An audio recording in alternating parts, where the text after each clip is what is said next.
Pingagung Bapa Yahweh itu bukan saksi Yehuwa. Shalom Aleichem. Bapak Yahweh memberkati saudara sekalian. Pada pagi ini saudara-saudara, saya akan menyampaikan satu materi yang saya beri tema, saya bukan saksi Yehova atau saksi Yehuwa.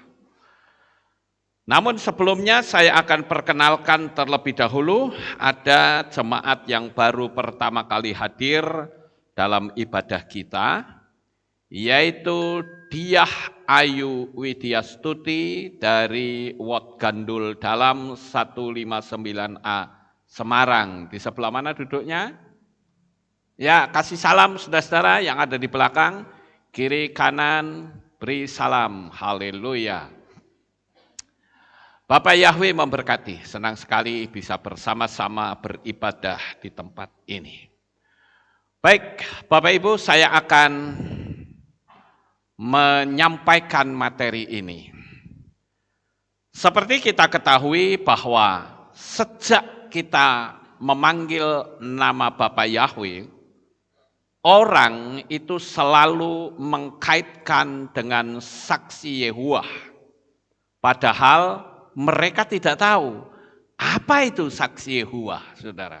Jadi asal ngomong, asal jeplak, mereka anggap, oh ini saksi Yehuwa. Padahal nggak ngerti saksi Yehuwa itu seperti apa.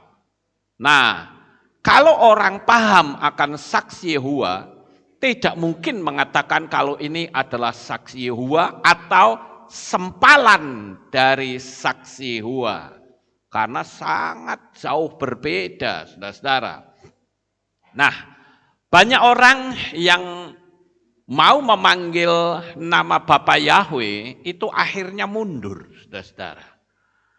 Karena apa? Karena sudah dihembuskan, oh kamu saksi Yehova, kamu sesat, ya. Nah, karena saksi Yehova itu di dalam dunia Kristen kan dinyatakan itu sekte sesat, saudara. Sehingga orang yang tadinya sudah mengenal nama Bapak Yahweh jadi mundur. Ya, karena takut dianggap sesat. Bahkan banyak juga orang yang baptis saja itu sampai takut diketahui orang. Kalau saya kok enggak, saudara-saudara.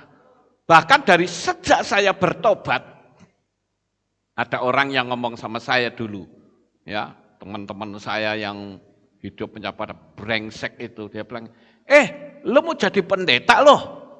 Saya jawabnya gampang, kalau gua mau jadi pendeta, lu mau apa? Ayo. Mereka mundur juga nggak berani, saudara. Itu.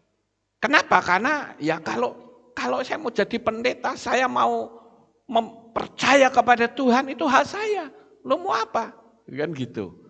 Ya, jadi kalau saya justru bangga dengan iman yang saya miliki, saudara. Bukan malah sembunyi-sembunyi, malu-malu, takut-takut. Ngapain kita takut? Orang kita punya Bapak Yahweh yang Maha Kuasa kok. Haleluya. Ya, boleh beri tepuk tangan. Ya.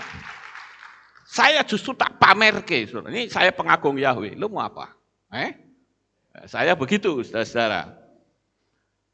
Kadangkala orang berkata sesat, mereka itu nggak ngerti kategori sesat itu seperti apa. Ya, asal jeplak, asal ngomong, saudara. Padahal yang namanya sesat itu begini ya, ini menurut saya pergi, tapi nggak bisa balik. Nah itu sesat, betul nggak, saudara? Itu sesat. Lawang saya pergi, kembali lagi kok dibilang sesat, kan aneh. Lucu ya, saudara. Ya. Jadi orang nggak ngerti kategori sesat, tapi ngomong sesat. Padahal dirinya sendiri sedang tersesat. Itu. Kita ini punya iman, akar sumber, itu kan dari Ibrani, saudara. Lah nek kita kembali pulang ke Ibrani ya ndak sesat no ya. Wah nek malah kemana-mana, ke Arab, ke Yunani, itu yang sesat. Ya Bapak Ibu, jadi jangan dibolak-balik. Yang kembali dianggap sesat, yang tersesat ngakunya paling benar. Kan cilaka seperti itu saudara. Ya, saya bahkan kasihan saudara. Karena apa? Orang sekolahnya tinggi, titel teologianya rentengan, ya panjang, tapi nama Yahweh nggak ngerti. Lah sekolah macam apa seperti itu saudara? Ya, saya yang nggak sekolah malah ngerti nama Bapak Yahweh. Jadi demikian hebatnya orang membenci nama Bapak Yahweh. Padahal DNA manusia itu hitungannya persis sama seperti angka gematrianya Bapak Yahweh. Mau nyangkalin apa Anda? Ya, lucu ya saudara, ini fenomena ini unik loh. Kalau dihitung itu DNA manusia itu kan ada hitungannya ya. Saya sudah pernah menerangkan berkali-kali. Itu DNA-nya sama dengan huruf YHWH. Ya. Jadi saat ini saya akan menceritakan apakah perbedaan iman kita dengan saksi Yehova atau saksi Yehuwah. Jadi pemulihan nama Yahweh ini tidak bisa dibendung dengan cara dan kekuatan seperti apapun. Karena ini yang bikin gawe itu Bapak Yahweh sendiri. Berani membendung kelibas sendiri saudara. Karena pengajaran pemulihan nama Bapak Yahweh itu ibarat seperti bola salju itu sudah menjadi raksasa. Mau coba tahan, kelindes saudara-saudara. Ya. Tidak peduli Anda itu titel teologianya berapa renteng, tetap Anda tidak paham. Jadi saya perlu menjelaskan pagi ini tentang apa itu saksi Yehuwah. Namanya saja saksi Yehuwah. Saudara perhatikan kata Ye. Padahal kita selalu berkata haleluya, bukan haleluye.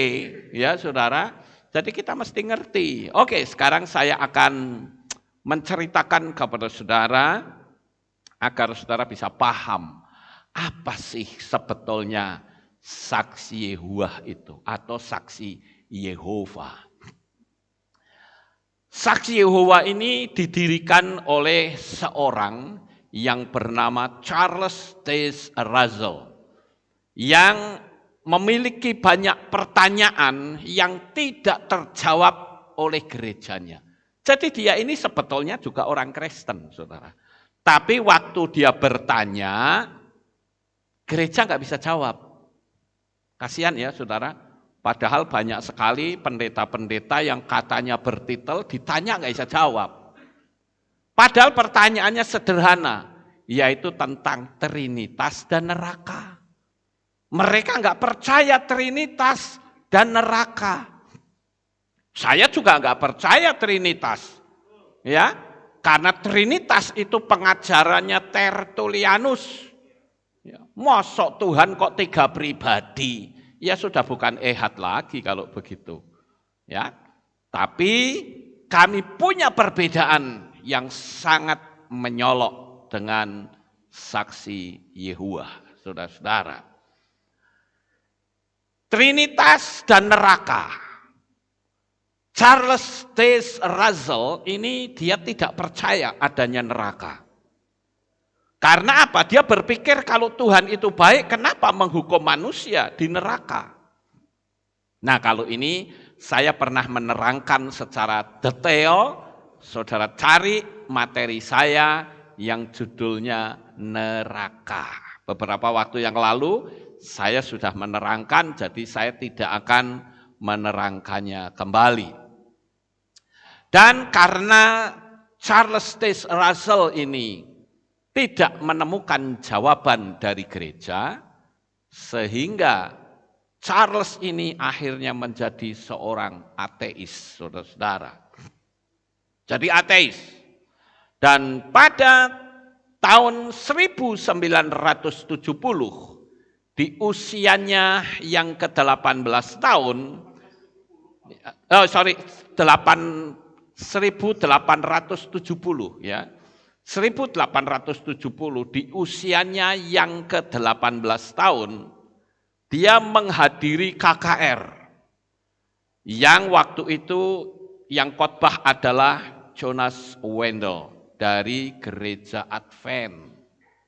Nah, di situ ketika dia mendengar khotbah, akhirnya dia kembali percaya kepada kitab suci. Lalu dia membentuk kelompok belajar kitab suci bersama dengan ayahnya.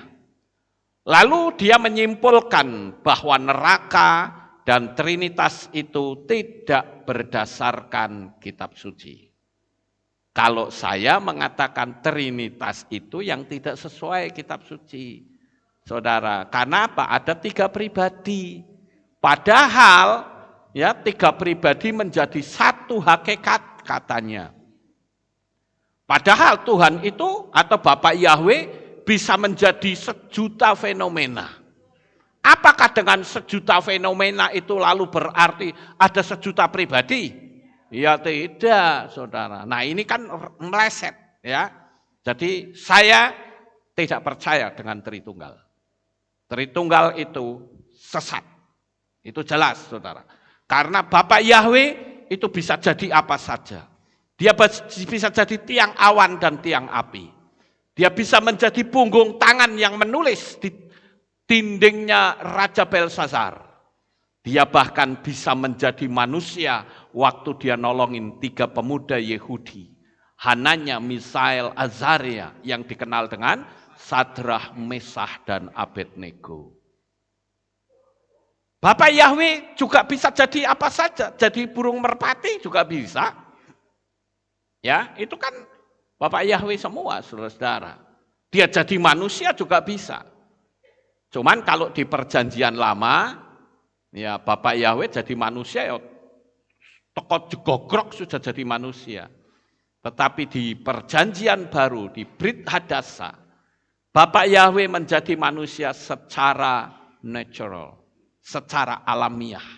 Dia dilahirkan seorang perempuan, dia dibesarkan di pesantren, ya.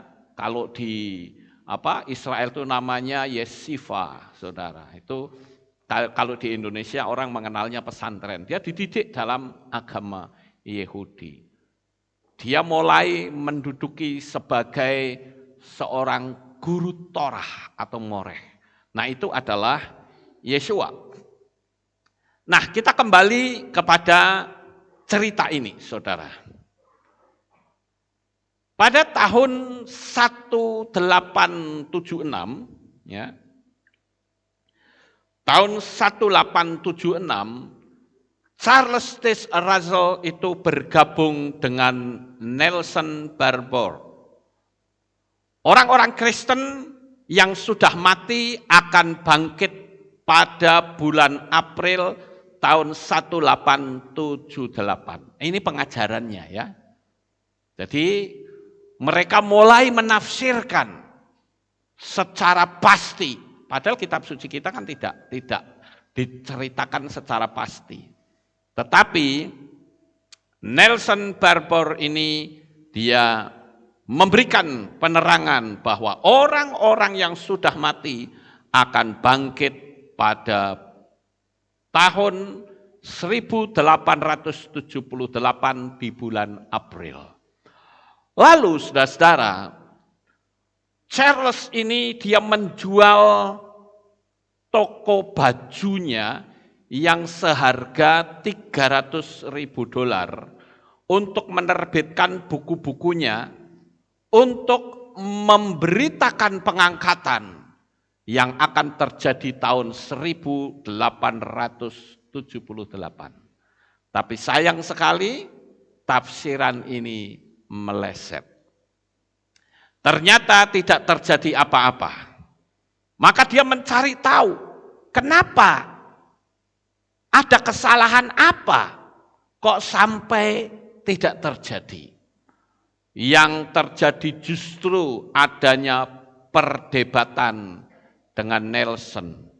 Akhirnya tahun 1878 mereka berpisah.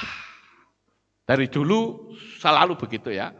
Ribut, beda pendapat, pisah. Beda pendapat, pisah. Sama seperti waktu saya panggil Bapak Yahweh, orang-orang dekat saya bubar, saudara, pisah. Ya itu biasa. Sekarang kita akan lihat yang berikutnya. Nah, tahun 1879, Charles Taze Russell ini menerbitkan jurnalnya sendiri yang diberi nama Watchtower and Herald of Christ Present. Nah, buku ini berisi tentang tafsir akhir zaman dan kerajaan Kristus yang akan datang. Saya akan pakai nama-nama yang sebenarnya ya, karena mereka percayanya seperti itu. Jadi buku ini berisi tentang tafsiran akhir zaman dan kerajaan Kristus yang akan datang. Sejak saat itu, pendukungnya berkumpul dan mempelajari kitab suci dan terbentuklah 30 perkumpulan jemaat, saudara-saudara. Lalu tahun 1884, Charles Taze Russell menetapkan organisasinya sebagai organisasi non-profit yang mendistribusikan traktat dan kitab suci. Tahun 1886, nama organisasinya berubah menjadi Watchtower Bible and Tract Society. Nah, Charles Taze Russell itu meninggal pada tahun 1919. Semasa hidupnya, dia banyak menulis artikel, traktat, dan lain-lain.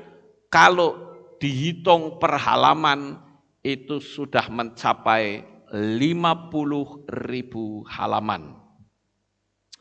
Nah, saudaraku yang terkasih, buku Studies in the Scripture itu sebanyak 6 seri, itu bisa terjual pada masa itu 20 juta kopi tahun 1916.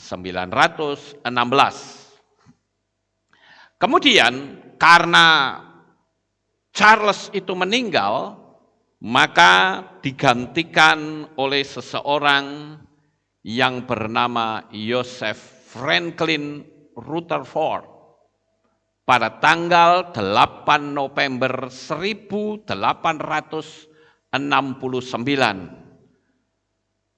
Nah, saudara yang terkasih, tahun 1920,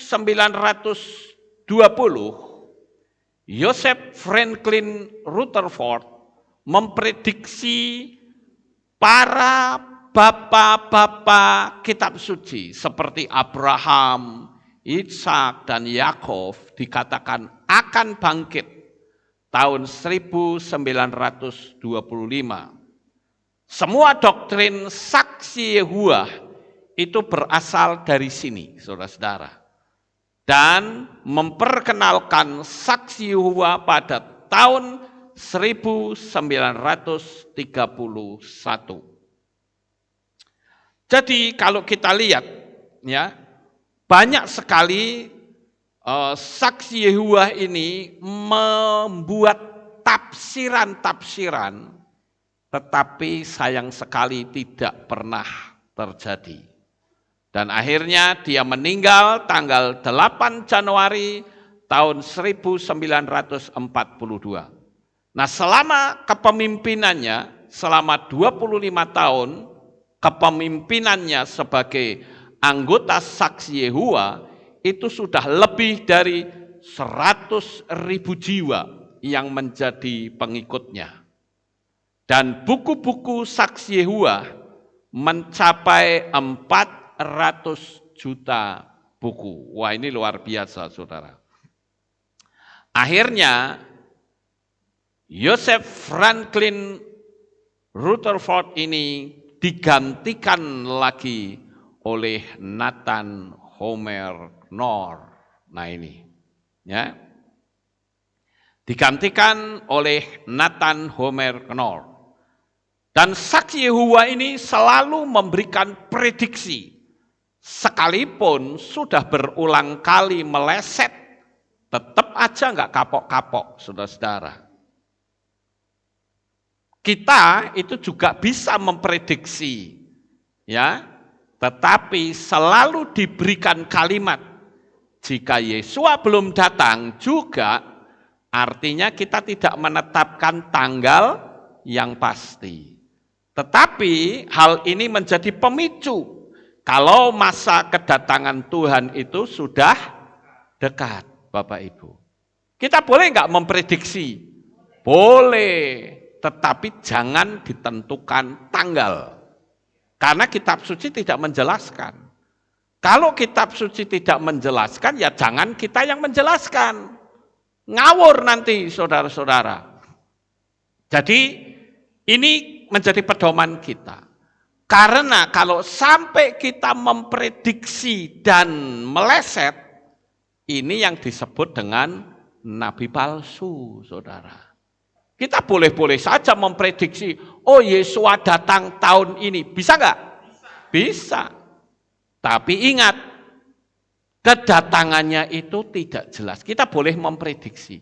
Kalau Yesua mau datang nanti malam untuk kita pribadi bisa? Oh bisa saja, saudara-saudara. Mau datang di bulan September, Oktober, pas perayaan Yom Teruah juga bisa. Karena perayaan 7 hari raya, satu-satunya yang belum tergenapi adalah hari raya Yom Teruah, Bapak Ibu yang terkasih. Jadi, kalau kita lihat di dalam kitab Devarim, ya, pasal 18 ayat 22 dikatakan, apabila seorang nabi berkata dalam nama Yahweh, dan perkataannya itu tidak terjadi dan tidak menjadi kenyataan, itulah perkataan yang tidak Yahweh katakan. Nabi itu telah berbicara dengan lancang, maka janganlah takut kepadanya. Nah itu kan jelas. Ya Bapak Ibu, bahwa kita boleh memprediksi. Kita hitung, main hitung-hitung boleh saja. Tetapi kita harus tahu, hak prerogatif untuk datang itu bukan kita penentunya. Tetapi yang menjadi penentu kedatangan Yesua adalah Sang Bapa sendiri, yaitu Bapa Yahweh. Ini yang harus kita pahami. Tetapi dengan kita menghitung-hitung, maka kita akan menjadi semakin waspada. Kita menjadi semakin dekat kepada Tuhan. Artinya kita dipicu untuk hidup berkenan di hadapan Tuhan, mumpung kita masih ada waktu, mumpung masih ada kesempatan.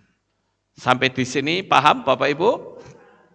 Ya, itulah cerita singkat tentang saksi Yehova.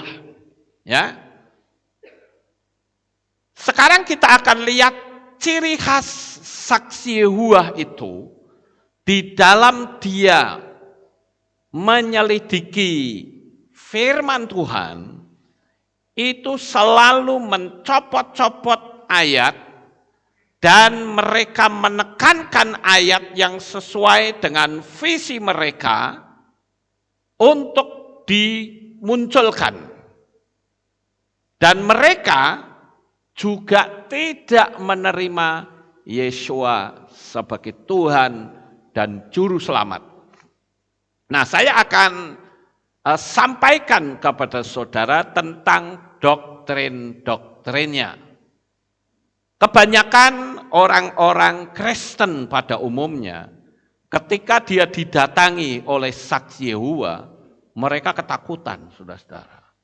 Sehingga dengan ketakutan dia menggunakan ayat yang mengatakan, udahlah aku nggak mau diskusi sama kamu, karena kitab suci melarang saya diskusi. Padahal orang itu tidak mampu. Nah, oleh karena itu kita diajarkan supaya bisa memahami dari kitab aslinya.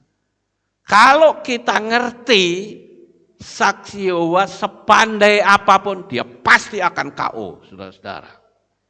Cuman sayangnya karena kita nggak ngerti sehingga saksi Yehova datang, singkirkan saja, usir saja. Nggak perlu, kalau memang saudara ada waktu, layanin aja, kasih tahu bagaimana mereka harus percaya, bukan cuma kepada Bapa Yahweh, tetapi juga kepada Yeshua HaMashiach. Nah, saya akan tunjukkan kepada saudara sekalian tentang doktrin-doktrin dari saksi Yehova. Sekarang kita akan lihat tentang tempat ibadahnya dulu ya Bapak Ibu. Tempat ibadahnya itu bernama Balai Kerajaan. Sementara kita tempat ibadahnya namanya apa? Kehilat. Ya. Kalau gereja itu pola Yunani, makanya KPI tidak menggunakan gereja. Kalau saudara ke Google, saudara di tab image ya, Google Image, ketik aja kata gereja, nanti yang muncul mesti bangunan-bangunan. Tapi kalau saudara ketik kehilat, maka yang muncul adalah kumpulan orang-orang Yahudi yang sedang berdoa, yang sedang belajar kitab suci. Jadi dulu nama di kehilat ini adalah Gereja Betel Indonesia. Tapi setelah kita mengakar ke Ibrani, maka saya ganti Kehilat Aleph Tau dari Sinode Kehilat Pemulihan Indonesia. Sampai di sini paham Bapak Ibu? Jadi kalau kita menggunakan kata kehilat, itu sesat atau tidak? Ya tidak, karena kita kembali ke pola Ibrani. Lawong saya ya orangnya tidak mau tersesat kok. Iya kan? Kalau saya tersesat, saya mati masuk neraka. Ya saya tidak mau. Jadi saya perlu mengajarkan akar sumber kita itu dari mana. Karena saya adalah seorang pencari. Saya sudah memberikan kesaksian bahwa saya adalah seorang pencari. Yang pertama, tempat ibadahnya bernama Balai Kerajaan. Sementara kita namanya adalah Kehilat. Sekarang yang kedua, mereka menyebutnya Yehuwah, sedangkan kita Yahweh. Yehuwah ada yang menyebut Jehovah. Sekarang saudara sebut depannya Y dan J. Padahal kita ngomongnya haleluya. Kalau benar Yehuwah, harusnya orang berkata haleluya. Iya toh? Betul nggak saudara? Kalau dibilang Jehovah berarti haleluya. Tapi faktanya kan haleluya. Ya, dari sini saja kan sudah kelihatan bedanya. Ya, Bapak Ibu. Jadi saya berharap orang-orang yang gampang menuduh pengagung Bapak Yahweh itu saksi Yehova, mikir dua kali sekarang. Karena saya harus menerangkan ini supaya saudara bisa paham apa itu saksi Yehova dan apa itu pengagung Bapak Yahweh. Sangat berbeda dan bertolak belakang. Sekarang yang ketiga, saksi Yehova itu masih memanggil dengan sebutan Yesus atau Jesus. Dan mereka mengatakan bahwa Yesus atau Jesus itu adalah ciptaan. Dan siapakah Yesus itu tidak lain adalah malaikat Mikael yang menjadi manusia. Ini kan berbeda, saudara. Sedangkan kita mempercayai bahwa Yeshua itu tidak lain adalah Bapa Yahweh sendiri yang turun ke dalam dunia ini dalam wujud manusia. Beda, sah. Di sini kan sudah sangat menyolok sekali perbedaannya, saudara-saudara. Dan kita juga harus tahu bahwa pusat keselamatan kita itu melalui darah Yeshua HaMashiach. Sementara saksi Yehuwa, dia tidak mempercayai. Bagaimana mungkin kita disamakan dengan mereka? Ya jelas tidak bisa, saudara-saudara. Karena kita mengakui bahwa Yeshua itu adalah juru selamat. Dia adalah Yahweh sendiri. Bahkan kitab suci memberitahu kepada kita dengan berkata, kamu akan mati dalam dosamu kalau kamu tidak percaya bahwa akulah dia. Siapa yang disebut dia? Tidak lain adalah Bapa Yahweh sendiri. Yesua juga katakan, aku dan Bapa adalah satu. Maka disebut Ehad, Bapak Ibu. Jadi setan itu berusaha untuk mempelesetkan seolah-olah Yesua itu bukan Bapa Yahweh. Sekarang yang keempat, saudara-saudara. Yang keempat, saksi Yehuwa itu berkata bahwa Roh Kudus itu adalah tenaga aktif. Sementara kita mengakui bahwa Roh Kudus itu adalah rohnya Bapa Yahweh. Bahkan kita tahu bahwa dalam perjanjian lama pun peran Roh Kudus itu sudah sangat nyata. Saya ambil contoh kalau saudara membaca di dalam kitab Shoftim atau kitab Hakim-Hakim, saudara akan sering menemukan kalimat yang berbunyi demikian. Maka berkuasalah roh Yahweh atas Simson. Nah, kalau sudah kalimat itu belakangnya mesti dahsyat, saudara. Maka diangkatnyalah pintu gerbang. Kan seperti itu. Maka berkuasalah roh Yahweh atas Simson. Dan dihajarnya 1.000 orang Filistin dengan tulang rahang keledai. Maka berkuasalah roh Yahweh atas Simson. Dan dia mencapik mulut singa seperti mencapik domba saja. Itu artinya apa, saudara? Artinya kalau Roh Kudus itu berkuasa, bukan cuman kepada Simson, tetapi kepada kita, pasti di belakangnya akan ada sesuatu yang dahsyat. Saudara nggak punya duit, tiba-tiba Roh Kudus berkuasa atas diri saudara. Maka berkuasalah roh Yahweh atas saudara Yanto. Maka Yanto tidak akan pernah khawatir dan tidak akan pernah takut sekalipun uangnya sedikit. Betul nggak Bapak Ibu?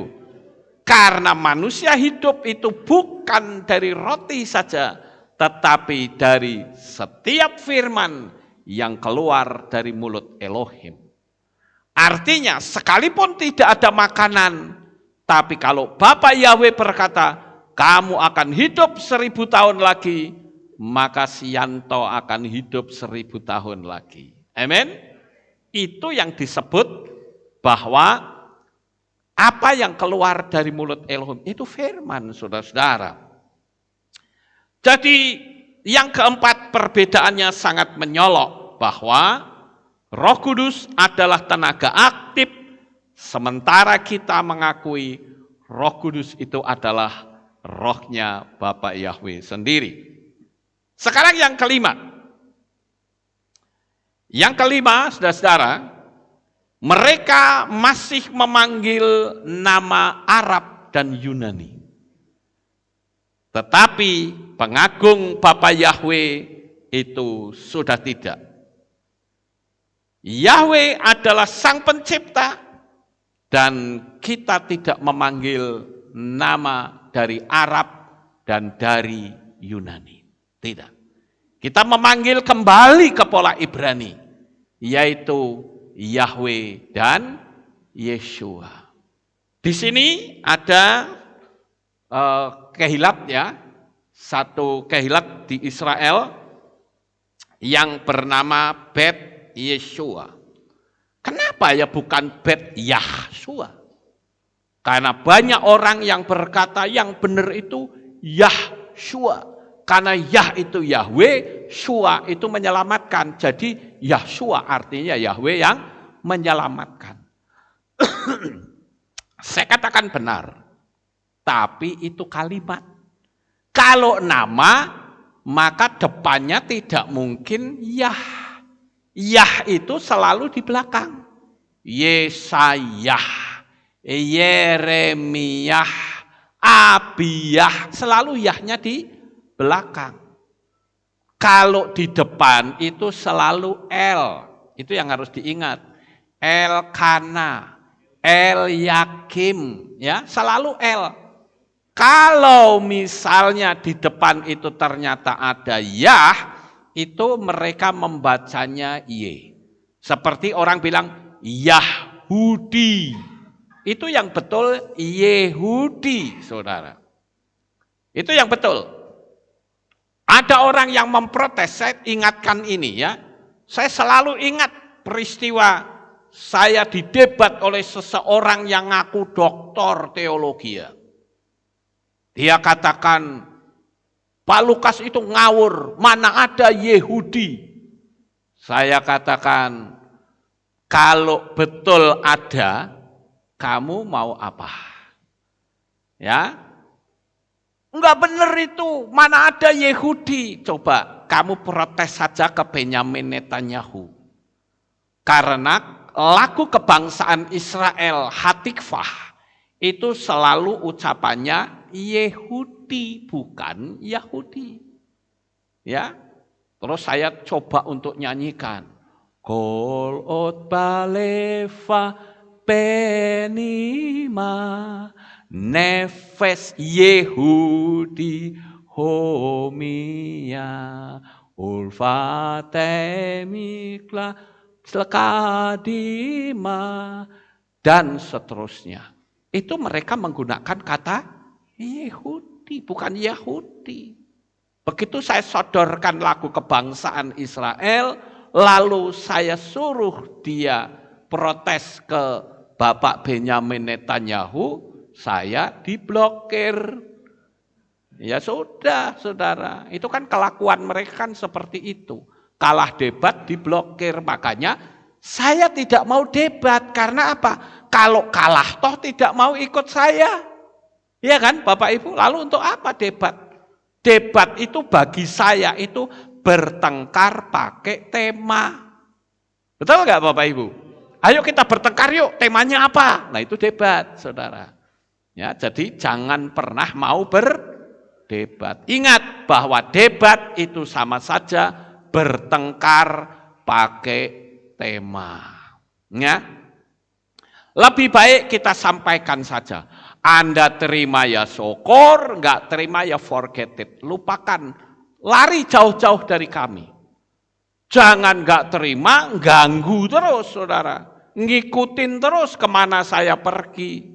Ya, itu tukang gerecokin dan bagi saya enggak masalah. You mau gerecokin, mau pakai kata-kata seperti apa, ucapanmu enggak akan bisa merubah konsep saya.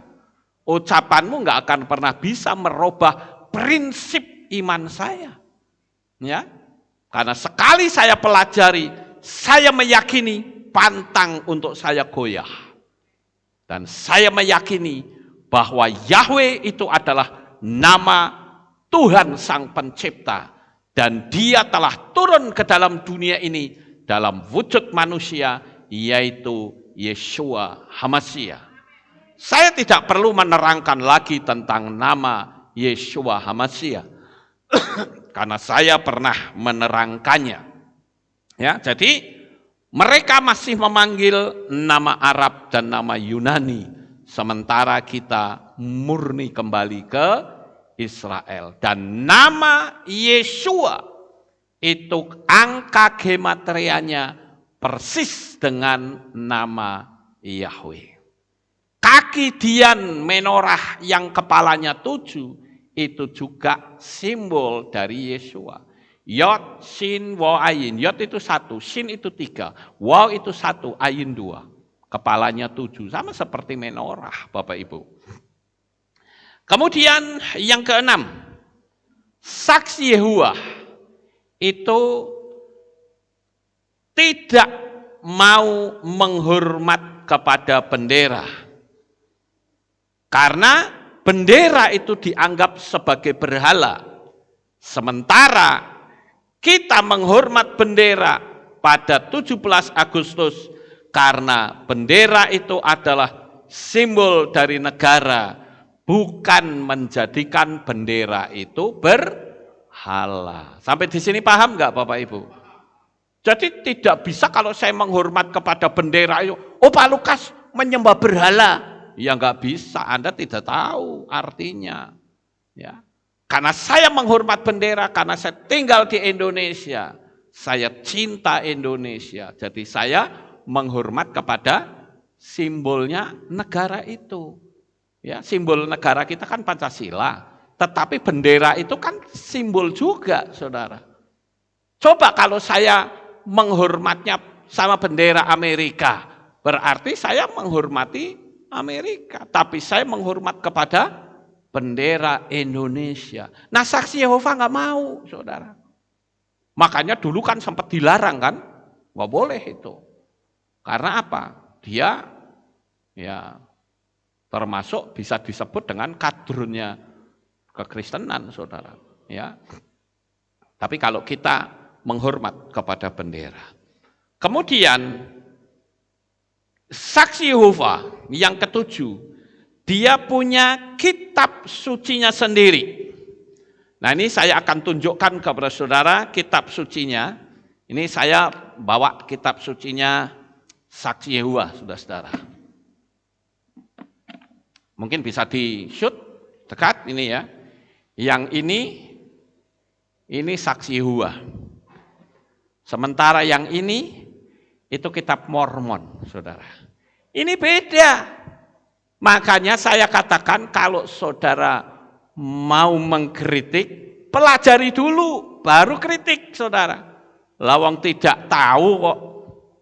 Nah, kitab ini itu berbeda dengan kitab yang kita baca sekarang versi ILT. Paham nggak Bapak Ibu?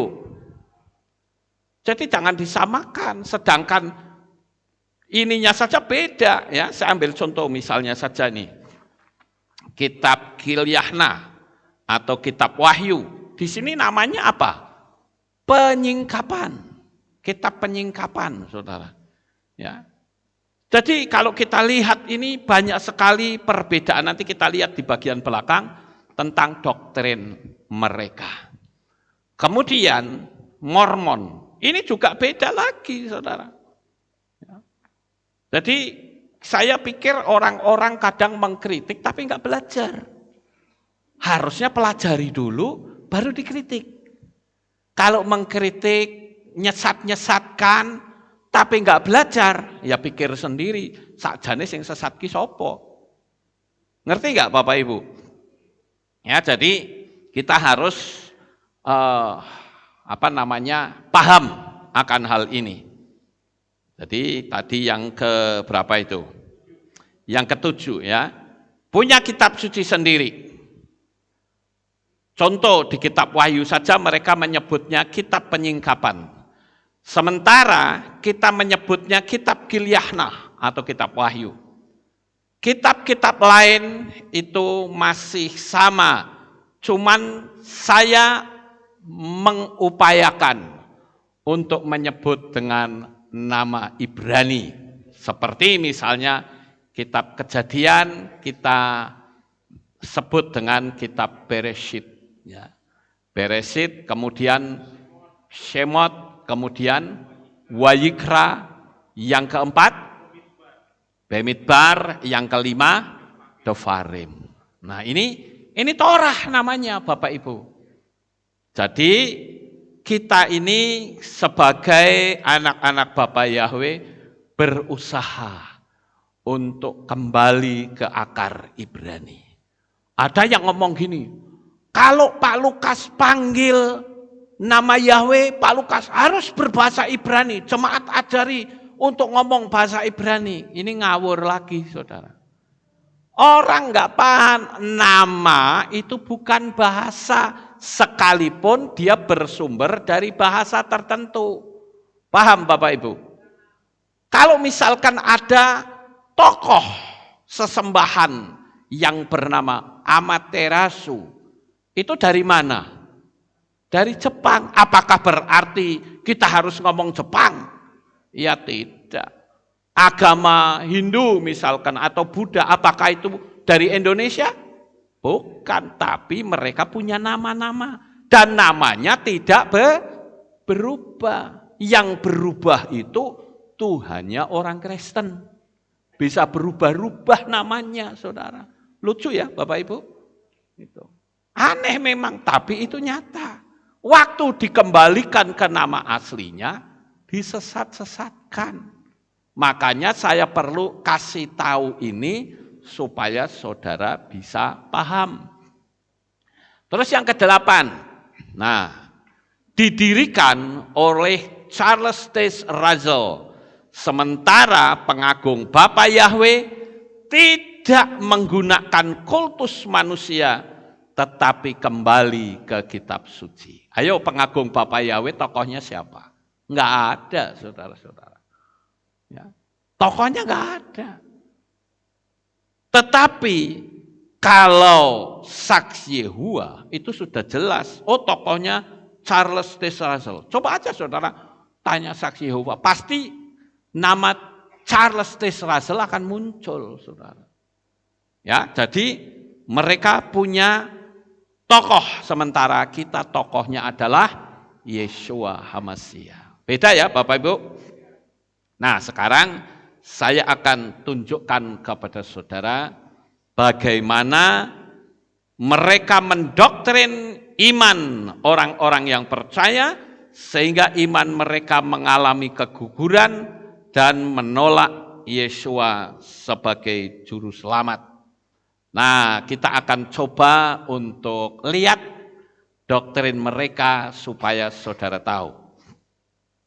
Mereka biasanya menghancurkan iman kita itu dengan mengutip Yohanan 1 ayat 1.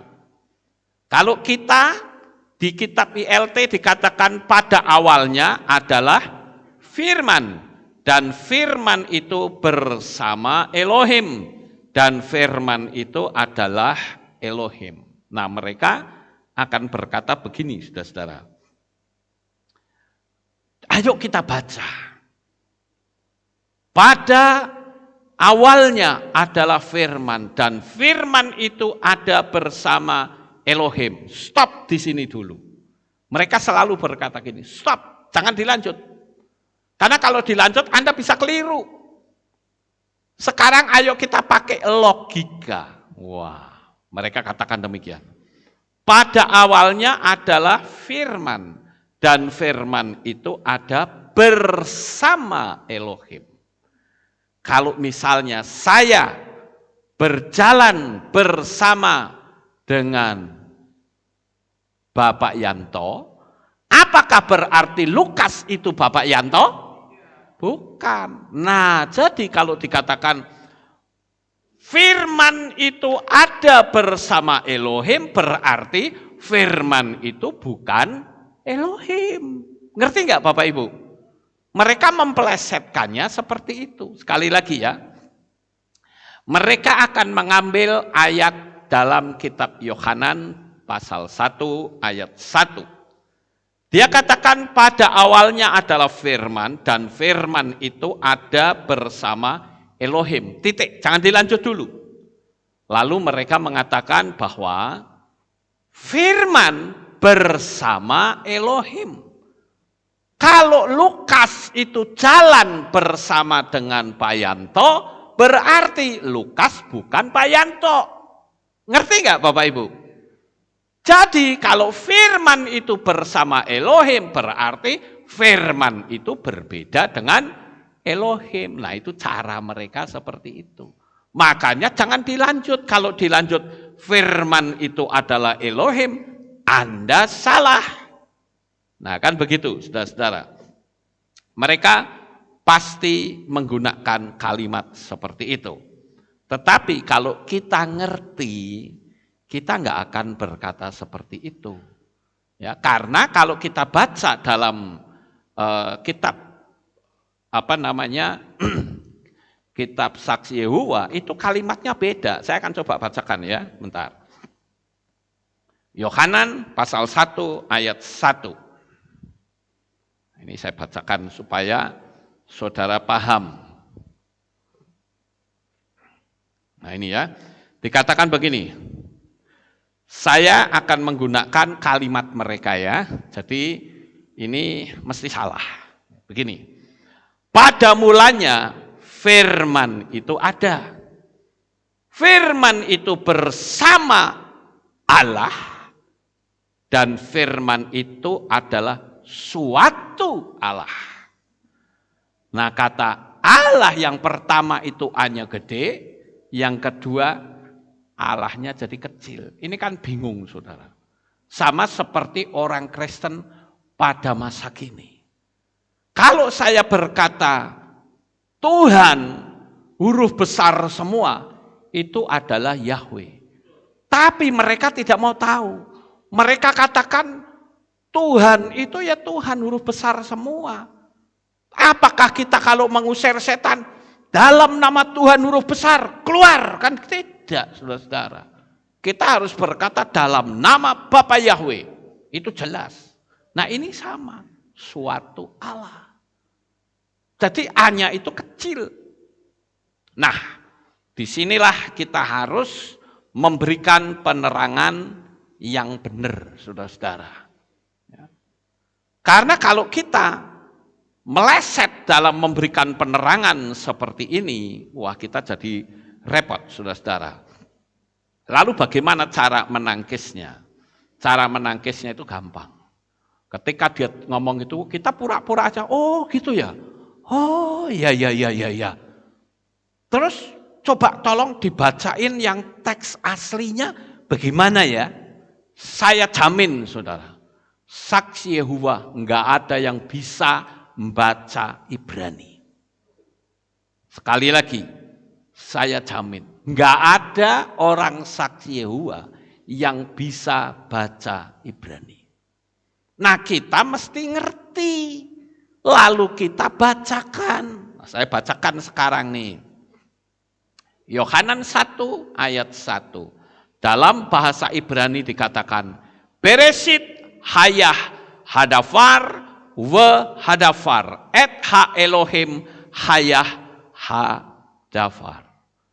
Jadi terjemahan bahasa Indonesia dan bahasa Inggris itu sudah benar. In the beginning was the Word, and the Word was with the Elohim, and the Word was Elohim. The Word atau firman itu adalah Elohim sendiri. Jadi mereka suruh aja baca bahasa Ibrani. Itu mereka menjatuhkan iman kita seperti itu. Jadi kita dibikin bingung. Sampai di sini paham atau tidak? Paham. Sekarang yang kedua. Mereka akan menggunakan ayat di dalam Yohanan pasal 13. Ayat 13. Ya, dikatakan demikian. Saya bacakan dari kitab ini ya, Bapak Ibu. Kitab Saksi Yehuwa ya. Yohanan 13 ayat 13. 13 ayat 13. Nah, perhatikan. Kamu menyapa aku guru dan tuan, dan perkataanmu itu benar. Memang demikianlah aku. Perhatikan kata tuan bukan Tuhan. Ngerti nggak Bapak Ibu? Nah, lalu kalau karena kita nggak ngerti bahasa Ibrani kita manggut-manggut. Iya ya, benar juga ya. Nah ini kan repot saudara. Makanya saya katakan coba Anda baca dalam teks Ibrani. Itu bunyinya seperti apa. Ya. Nah, di dalam teks bahasa Indonesia dikatakan, kamu memanggil aku guru dan Tuhan, dan kamu berkata benar sebab akulah dia. Di dalam teks bahasa Ibrani, memang di situ tertulis kata Adon, ya. Dikatakan demikian. Atem korim limoreh wa Adon wa haitapten asher bibarten ki anihu. Perhatikan kata Adon. Adon itu artinya Tuhan. Jadi kalau begitu benar dong Sak Yehowa. Salah. Karena dia tidak ngerti bahwa dalam bahasa Ibrani itu ada kalimat yang dikenal kalimat ambigu. Kalimat ambigu itu artinya satu kalimat memiliki lebih dari satu arti. Itu kalimat ambigu.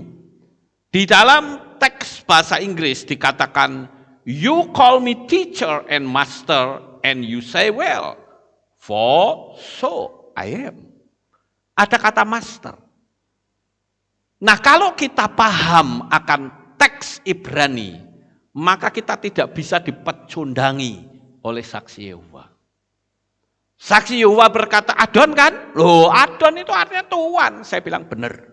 Tapi kata Adon itu kalimat ambigu. Di dalam bahasa Jawa itu juga ada kalimat ambigu, yaitu Gusti. Gusti itu kalimat ambigu, ya. Kalau orang berkata Gusti Pangeran Diponegoro, misalnya orang ngomong begitu, apakah Pangeran Diponegoro itu Tuhan? Bukan. Tapi dia dipanggil Gusti karena itu dijunjung tinggi istilah Gusti. Tetapi untuk kata Tuhan pun bisa dipanggil dengan Gusti. Orang-orang di luar mengatakan Gusti Allah. Ngerti nggak Bapak Ibu? Itu kalimat ambigu artinya. Sekarang saya buktikan bahwa Adon itu adalah kalimat ambigu. Dia bisa berarti Tuhan untuk memanggil seseorang, tetapi juga bisa dipakai untuk memanggil Tuhan. Saya buktikan. Ya. Di dalam kitab Kejadian atau Bereshit 18 ayat 2 dikatakan demikian. Maka tertawalah Sarah sambil berkata dalam hatinya, akan birahikah aku setelah aku lisut dan tuanku pun sudah renta. Perhatikan kata tuanku. Tuanku di sini untuk Tuhan atau untuk manusia? Untuk manusia. Pinter, ya. Dalam teks bahasa Ibrani dikatakan watit hak Sarah bekirbah lemor ahare beloti haitah li etnah wa Adoni zaken. Perhatikan kata Adoni. Adoni itu artinya tuanku. Nah kata Adon di sini merujuk kepada manusia. Betul nggak Bapak Ibu? Tetapi kata Tuhan itu juga bisa merujuk kepada Bapa Yahweh. Di dalam kitab Bereshit 15 ayat 2 dikatakan dalam bahasa Indonesia, dan Abram berkata, ya Tuhan Yahweh, apa yang akan engkau berikan kepadaku, sedangkan aku tidak mempunyai anak, dan ahli waris di rumahku ialah Eliezer orang Damsyik. Jadi kata Adon itu di sini dipakai untuk memanggil Bapak Yahweh, saudara. Di dalam teks bahasa Ibrani dikatakan, Wayomer Abram Adonai Yahweh mahtiten li wa anoki holek ariri uben mesek beti hu damasek Eliezer. Di sana ada kata Adonai. Adonai itu diambil dari kata Adon, tapi faktanya di sini dipakai juga untuk memanggil Tuhan. Ini yang disebut dengan kalimat ambigu. Pertanyaan saya, saudara paham atau tidak? Paham ya? Sekarang saya buktikan lagi bahwa kata Adon itu bisa dipakai untuk memanggil Tuhan. Di dalam kitab Bereshit 15 atau Kejadian pasal 15 ayat 8 dikatakan, dan dia menjawab, ya Tuhan Yahweh, dengan cara bagaimana aku akan mengetahui bahwa aku akan mewarisinya? Dalam teks Ibrani dikatakan, Wayomer Adonai Yahweh bamah ada ki irashenah. Perhatikan kata Adonai. Adonai itu diambil dari kata Adon yang artinya Tuhan, tapi juga bisa berarti itu Tuhan. Sama seperti kalimat bahasa Jawa tadi, Gusti bisa dipakai untuk manusia, tetapi juga bisa dipakai untuk Tuhan. Sesuatu yang supreme being, sesuatu yang sangat luhur, itu bisa saudara-saudara. Kemudian saya buktikan lagi di dalam kitab Bereshit atau Kejadian 18 ayat 27. Lalu Abraham menjawab dan berkata, lihatlah sekarang, aku telah lancang untuk berbicara kepada Tuhan, padahal aku hanyalah debu dan abu. Di dalam teks bahasa Ibrani dikatakan, wayaan Abraham wayomer hinehna ho alti ledaber el Adonai wa anoki afar wa afer. Perhatikan kata Adonai. Jadi kalau saudara didatangi saksi Yehova, kemudian saudara dikasih tahu tentang ayat itu, jangan saudara bingung, ya, karena kalau dikatakan memang saya harus bisa akui bahwa di Yohanes 13 ayat 13 itu kata guru saja bingungi saudara. Engkau menyebut aku guru dan Tuhan. Kata guru saja bingung. Ini guru apa? Guru tari, ya, atau guru masak, atau guru karate, atau guru apa? Enggak jelas saudara. Tapi dalam bahasa Ibrani tertulis kata moreh. Moreh itu artinya guru Torah. Guru laki-laki Torah itu memanggilnya dengan moreh, saudara. Yesua juga kadang dipanggil dengan rabi. Jadi kalau kita memahami akan hal ini, kita enggak akan goyah iman kita. Tapi kalau kita tidak memahami, kita itu buktinya Adon toh. Bahasa Ibrani juga Adon kan? Padahal kata Adon yang sama bisa dipakai untuk memanggil Bapa Yahweh. Artinya kalimat itu adalah kalimat ambigu. Sampai di sini paham Bapak Ibu? Ya. Jadi dengan kita memiliki penjelasan seperti ini, kita enggak bingung. Dan saya katakan, mereka itu juga tidak percaya akan adanya neraka. Karena dia katakan tidak mungkin Tuhan itu menciptakan neraka, karena Tuhan itu maha kasih. Dia tahu beratnya orang terbakar di neraka, jadi mustahil Tuhan membuat neraka. Terus kita akan tanya, lah kalau begitu orang yang berdosa kemana? Mati ya sudah, hilang begitu saja kayak orang tidur. Lah kok enak saudara? Kalau seperti itu ya udah kita bikin maksiat aja sekalian. Toh mati juga nantinya kayak orang tidur kok. Betul nggak Bapak Ibu?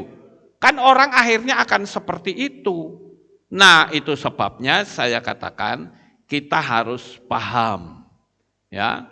Jadi orang yang mati itu menurut mereka rohnya ikut mati.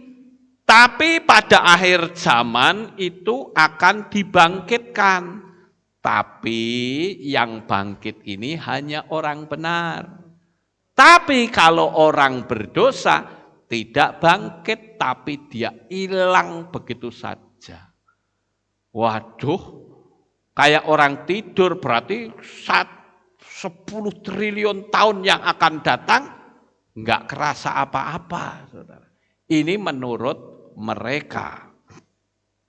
Bahkan mereka katakan yang bisa masuk surga itu hanya 144.000 orang. Dan Firdaus akan dibangun di bumi setelah angka 144.000 terpenuhi di surga. Ini pengajarannya saksi Yehuwa. Ngerti nggak Bapak Ibu? Jadi kita dengan saksi Yehova itu sama atau tidak? Beda. Bedanya sangat menyolok sekali. Sedangkan yang kita baca 144.000 orang itu adalah orang dari suku bangsa Israel. 12 suku bangsa. Jadi bukan orang goyim. Bukan bangsa-bangsa lain. Ya. Nah, Charles Taze Russell itu mendirikan Saksi Yehova itu yang dulunya bernama Siswa-siswa Alkitab Internasional itu meneruskan aliran sesat sebelumnya yang dikenal dengan Bidat Christadelphia yang didirikan oleh seseorang yang bernama Benjamin Wilson. Itu jauh sebelum Saksi Yehova itu ada, saudara-saudara. Pada tahun 1864 menerbitkan kitab suci yang bernama The Emphatic Diaplot Original Greek Text New Testament.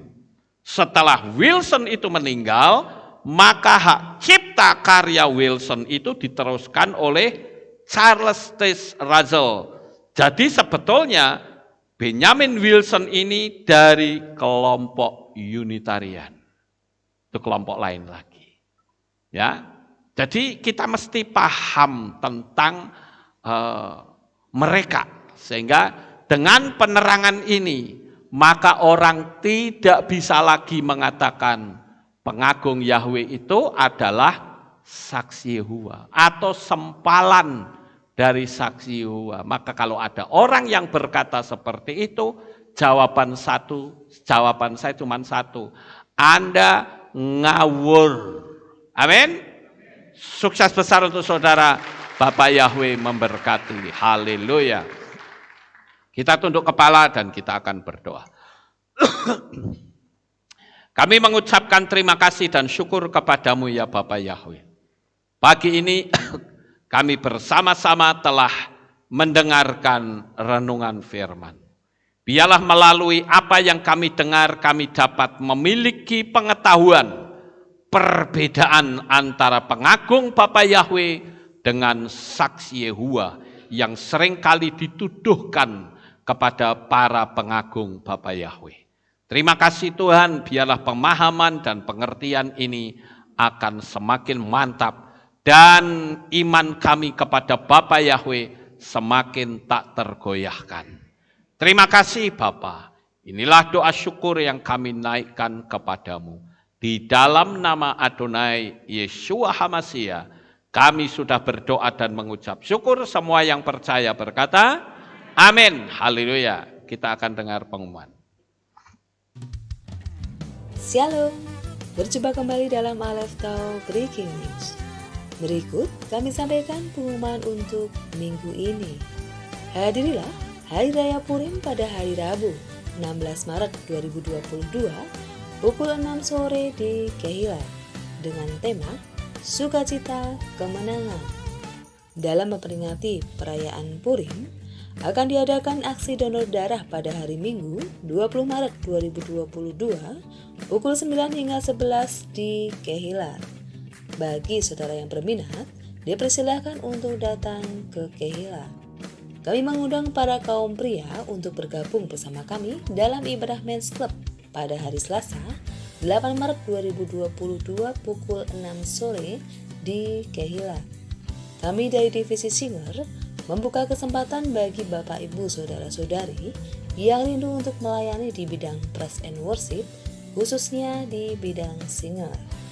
Bagi yang rindu untuk melayani, dapat menghubungi Saudara Ruben Ferry di nomor 0858 6622 2527. Berita lain, telah berpulang ke rumah Bapak Ibu Titi Agustina, putri dari Ibu Korinti dalam usia 52 tahun. Pada hari Jumat 4 Maret 2022 pukul 14.30 waktu Indonesia Barat dan telah dimakamkan pada hari Sabtu 5 Maret 2022 pukul 10 pagi di TPU setempat dan dilayani oleh Gereja GPDI Japuna. Keluarga besar Kehilat Aleftau mengucapkan Yom Holidet Sameah bagi Bapak Ibu Saudara yang berulang tahun di bulan ini. Kiranya berkat dan anugerah dari Bapa Yahweh selalu melingkupi Bapak Ibu Saudara-saudari semuanya. Demikian pengumuman untuk minggu ini. Sukses besar bagi saudara. Bapa Yahweh memberkati. Itulah pengumumannya, saudara-saudara. Saya juga perlu memberikan sedikit pengumuman juga. Kalau saudara ke belakang, ya itu sudah mulai temboknya dicoret-coret. Itu artinya kita sudah mulai start untuk membangun pada tanggal berapa? 15 Maret nanti ya, ini kan bulan Maret ya, kita sudah masuk bulan Maret dan nanti tanggal 15 mulai diadakan pembangunan itu dicoret-coret dan ternyata panggung ini cerempet saudara ya, mungkin dari sono sampai ke sini ya kena itu. Jadi mau tidak mau nanti ini akan maju ke depan, itu belakang dirobohkan saudara. Jadi dari sini langsung cerempet ke sini, tapi nanti ini akan dibikin tembok dulu supaya suara enggak keluar ya Bapak Ibu. Jadi saudara akan merasa tidak nyaman sampai Kehilat terbangun secara resmi ya sampai selesai. Jadi saya berharap saudara bisa memaklumi karena backdropnya di belakang sini enggak seindah ini. Nanti ya akan ada tembok karena ini harus dipotong Bapak Ibu ya. Jadi harap maklum, kita berdoa saja supaya kalau Yesua belum datang kita bisa menikmati Kehilat terbesar dan terindah di dunia. Amin. Haleluya. Kita berdoa terus saja Bapak Ibu supaya Bapak Yahweh atur semuanya. Nah, sekarang bagi saudara yang berulang tahun di bulan Maret, saudara bisa maju ke depan. Begitu juga dengan korban tatangan, ya. Tatangan saudara nanti bisa masukkan di kotak di sini dan kotak di belakang sana. Korban tatangan ini khusus untuk pembangunan. Ya, Bapak Ibu.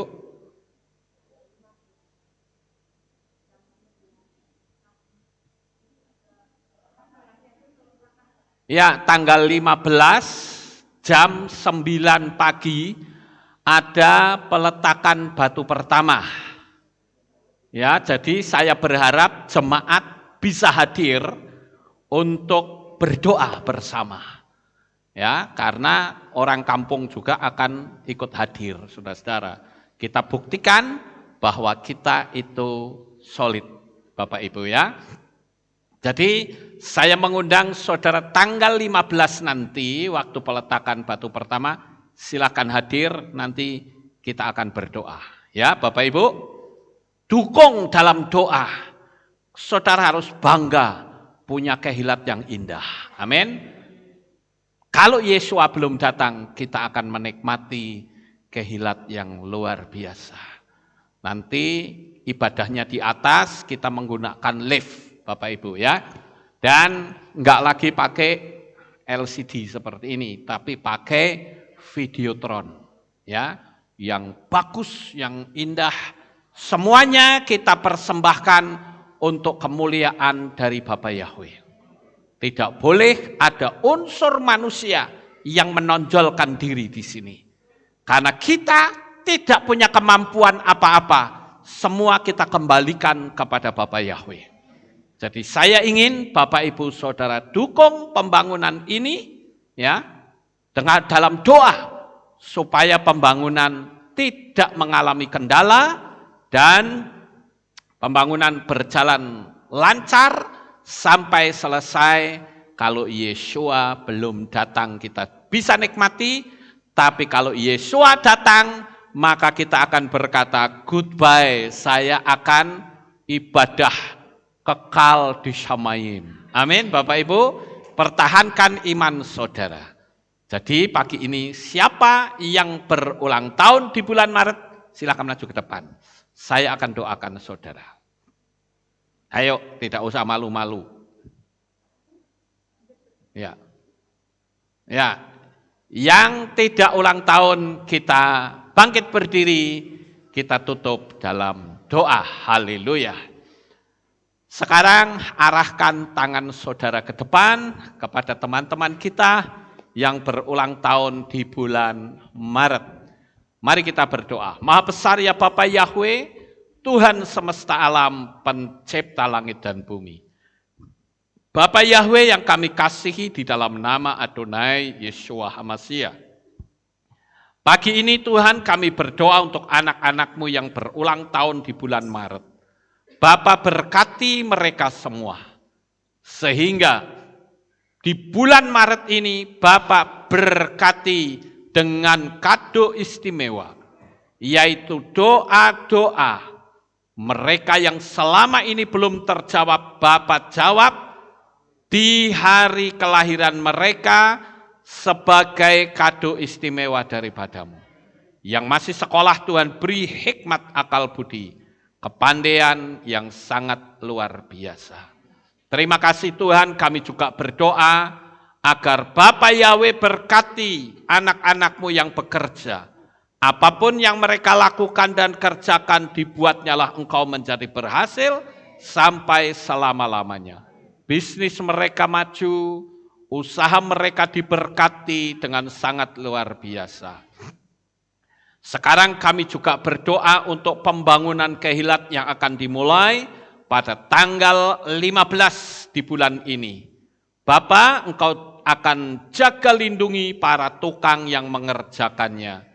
Begitu juga Engkau akan tolong sekalipun kehilat kami ini akan ikut terpotong di mimbarnya. Tetapi kami percaya kelak Engkau memberkati dengan kehilat yang jauh lebih indah. Oleh karena itu Bapa Yahweh nyatakan kuasa-Mu. Terima kasih ya Tuhan, inilah doa syukur yang kami naikkan di dalam nama Adonai Yeshua HaMashiach. Kami sudah berdoa. Mari kita angkat tangan kita dan kita akan menerima berkat Kohanim. Haleluya. Yevarechecha Yahweh wa yismerecha.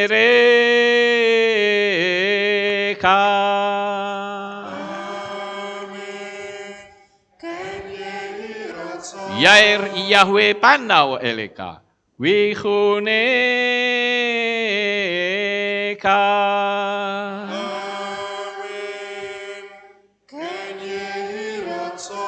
Yesa Yahweh panau eleka wa yashem lecha shalom.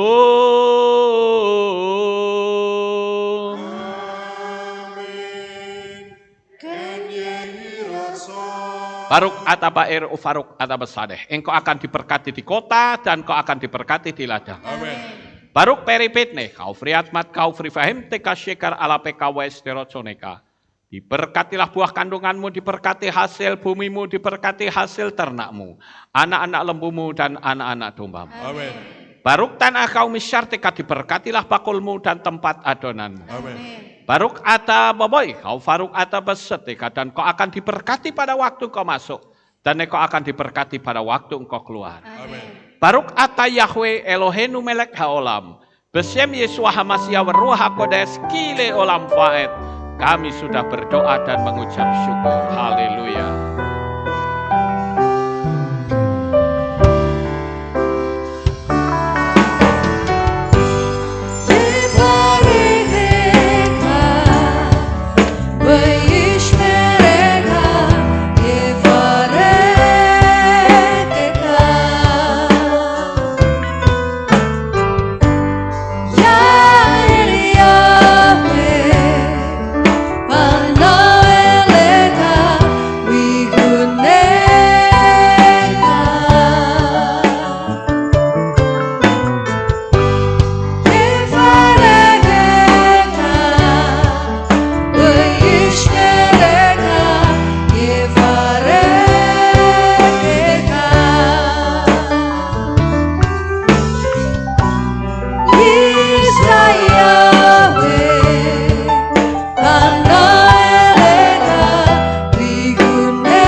Amin, selamat pagi, Bapak Yahweh memberkati kita semua. Dikala ku